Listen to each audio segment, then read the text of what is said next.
Number 1 divine রিজিক, যেমন জ্ঞান অর্জন করা। নাম্বার 2 ফিজিক্যাল রিজিক, আপনার ফিটনেস ভালো, আপনি সুস্থ আছেন, আপনি হাঁটতে পারেন, চলতে পারেন, নিঃশ্বাস নিতে পারেন। কত মানুষ হাসপাতালের বেডের মধ্যে শুধু নিঃশ্বাসটুকু নিতে চায়। নাম্বার 3 ইমোশন মোটিভেশন, অর্থাৎ হৃদয়ের প্রশান্তি। নাম্বার 4 স্কিল বেসড রিজিক, আপনার মধ্যে কারিগরি বিদ্যা আছে, টেকনিক্যাল বিদ্যা আছে, আপনি শিখাতে পারেন, আপনি মেক করতে পারেন, আপনি কিছু আবিষ্কার করতে পারেন। নাম্বার 5 ইথিক্যাল রিজিক, আপনার মধ্যে ভালো স্বভাব আছে।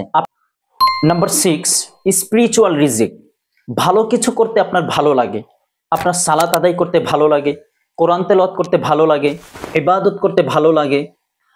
নাম্বার 7 ফ্যামিলি রিজিক, পরিবার থাকা, এটা আল্লাহ তাআলার পক্ষ থেকে একটা বিশাল বড় রিজিক।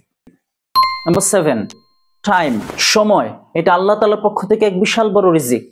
নাম্বার 9 হালাল লাইভলিহুড, সৎ পথে উপার্জন করা, হালাল পথে উপার্জন করা, এটা আল্লাহ তাআলার পক্ষ থেকে বিশাল বড় এক স্পেশাল ফেভার। আরেকটা গুরুত্বপূর্ণ রিজিক হলো ইন্টেলেকচুয়াল রিজিক, যার মধ্যে রয়েছে experience, wisdom, analytical thinking, insight, decision making power সহ আরো অনেক ধরনের বিষয়।